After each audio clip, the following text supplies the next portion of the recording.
मैं ये समझता हूँ परेशानी शाहरुख की हो, परेशानी सलमान की हो, परेशानी गोविंदा की हो, परेशानी तो परेशानी होती है। नहीं, हम स्क्रिप्ट के ऊपर विश्वास नहीं करते। इसीलिए तो मैंने सलमान से एंट्री के समय कहा था कि सलमान, रियलिटी शो में रीटेक नहीं होता है। हम बॉन्डिंग पे विश्वास नहीं, हम अपने आप पे विश्वास रखते हैं और हम जो बोलते हैं डंके की चोट पे बोलते हैं। भारत के संविधानिक जो संबंधित केस थी, उस केस के सिलसिले में हमें बुलाया था, इसीलिए हमको और डॉक्टर जयश्री पाटिल को जो है कोर्ट में जाना पड़ा था। First of all sir, welcome to our channel. Bigg Boss 18 में आपको काफ़ी ज़्यादा पसंद किया गया, जिस तरीके से आपने स्टैंड लिया जेल में जाने से। हालांकि आप बाहर आ गए, ऑडियंस कहीं ना कहीं आप पूरे घर को एंटरटेन कर रहे थे, और स्पेशली अगर मीडिया टीम को बोला जाए तो एंटरटेनमेंट के तड़के आप ही लगा रहे थे। तो फर्स्ट ऑफ ऑल क्या कुछ कहना चाहेंगे ऑडियंस को कि आप घर से बाहर आ गए हैं? हमारे प्यारे प्यारे व्यूअर्स को, ऑडियंस को, समर्थकों को, साथियों को, भाइयों को, बहनों को, विश्व भर में जो हमें चाहते हैं उन्हें हम यही कहेंगे। वो एक गाना था, चलो बुलावा आया है, हमें भी बुलावा आया था, कोर्ट ने हमें बुलाया था। जब कोर्ट की पेशी लगती है तो हाजिरी लगानी पड़ती है। तो कोर्ट की पेशी के कारण यानी हम एक ऐसे माननीय उच्च न्यायालय जो अदालत है, वहाँ के मुख्य न्यायमूर्ति जी के सामने भारत के संविधानिक जो संबंधित केस थी, उस केस के सिलसिले में हमें बुलाया था। इसीलिए हमको जो है केस की तारीख पर अपनी बहस करने के लिए, अपनी आर्गूमेंट करने के लिए मुझे और डॉक्टर जयश्री पाटिल को जो है कोर्ट में जाना पड़ा था। इसीलिए हम जो है बिग बॉस से वेरी ऑनर यानी बहुत इज्जत के साथ कोर्ट की बात की मद्देनज़र हम जो है बिग बॉस से कोर्ट की तरफ रवाना हुए थे। हालांकि अब बाहर आ गए, ऑडियंस कहीं ना कहीं अभी भी नाराज है, तो कोई ऐसा अपकमिंग में प्लान है सर कि बाद में भी हम री एंट्री भी कर सकते हैं? हाँ, डंके की चोट पे अगर हमें समय मिला तो ज़रूर ज़रूर ज़रूर हम फिर बिग बॉस में होंगे, और बिग बॉस में हम अपनी जो चीज़ें हैं बहुत अच्छी तरह से रखने की, हमारी सोच बहुत अच्छी तरह से रखने की पूरी कोशिश करेंगे। सर, जैसे कि मैंने कहा था, जिस तरीके से आपको एक टास्क की तरह ही मिला था कि जेल में जाने का, बट आपने उसे एक्सेप्ट नहीं किया।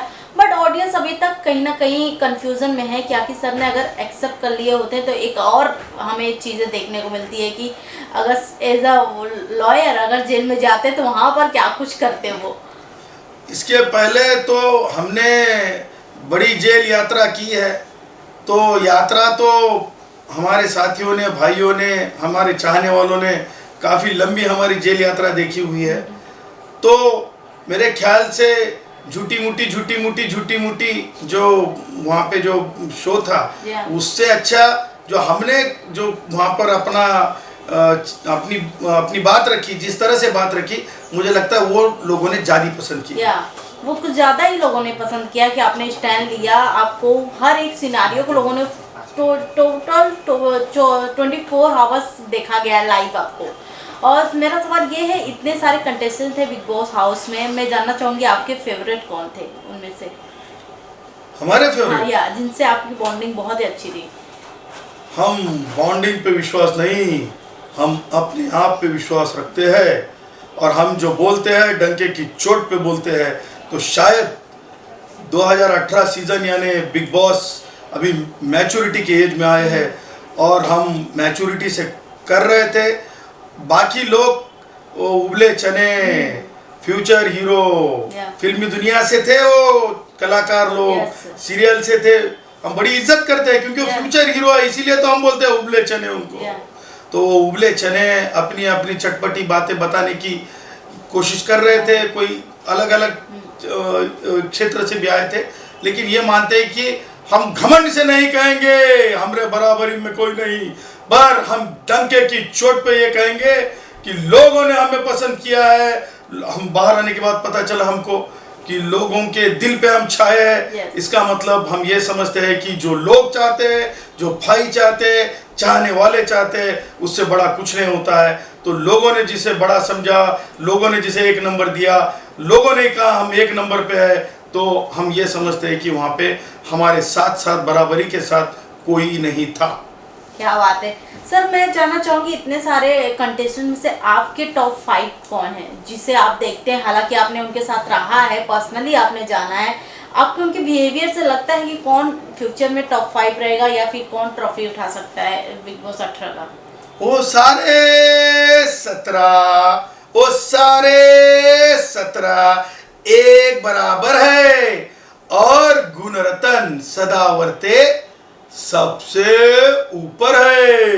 ये हम नहीं कहते हैं, ये जनता कहती है, ये पब्लिक कहती है, ये पब्लिक बोलती है। कहीं ना कहीं अगर आप घर में बने रहते तो हालांकि टॉप 3, टॉप 2, टॉप 1 में भी आप रहते, बट इन केसेस आप बाहर हो गए हैं, तो मेरा ये है कि आपके अकॉर्डिंग कौन आपके हिसाब से लगता है कि इस बार बिग बॉस में अच्छा गेम प्ले है उसका इस समय? हम कराची वाले से डरते नहीं, दाऊद इब्राहिम को बख्शते नहीं, तो हमसे अच्छा कौन।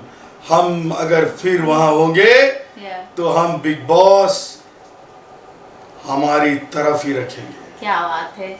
ऐसा कोई गिला शिकवा जो कि बिग बॉस से रह गया अभी तक खेलना हो? अगर आप पहले हफ्ते में खेलती होते तो कुछ था पहले से प्लानिंग सर आपका? नहीं, हम स्क्रिप्ट के ऊपर विश्वास नहीं करते, इसीलिए तो मैंने सलमान से एंट्री के समय कहा था कि सलमान, रियलिटी शो में रीटेक नहीं होता है। हमारे कहने का मतलब ही वो था। Yes, thank you sir. Lastly क्या कुछ कहना चाहेंगे ऑडियंस को आप?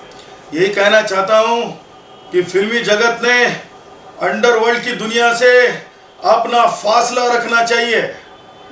चीज़ें बेहतर करने के लिए कलाकारों ने अपने अपने दूसरे कलाकारों के साथ मिठास रखनी चाहिए। खटास, छोटी सी खटास के लिए गलत चीज़ों के साथ बहते न जाना चाहिए। इसके परिणाम हमें लगता है कि इसके पहले भी कला जगत ने भुगते हैं अंडरवर्ल्ड से, तो अंडरवर्ल्ड से दूरी रखना ही कलाकारों ने बेहतर है।